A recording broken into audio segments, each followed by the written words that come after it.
Next, the harvested cocoa pods are carefully opened.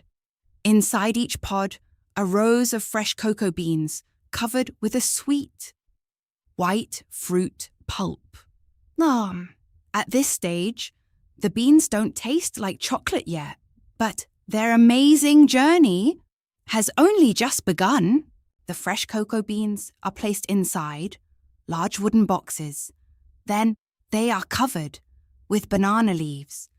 Over several days, the beans naturally ferment.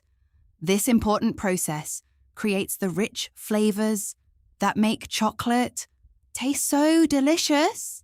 After fermentation, the cocoa beans are spread out under the warm tropical sun. Farmers regularly turn the beans so they dry evenly. Once completely dry, they are ready to travel to chocolate factories. At the factory, the dried cocoa beans are carefully roasted. The heat brings out their rich aroma and deep chocolate flavor.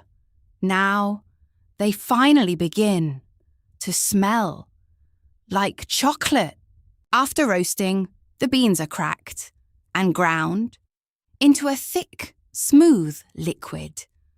This rich paste is called chocolate liquid. It is the heart of every chocolate bar. Now comes the delicious part. Sugar, milk, and cocoa butter are added to the chocolate.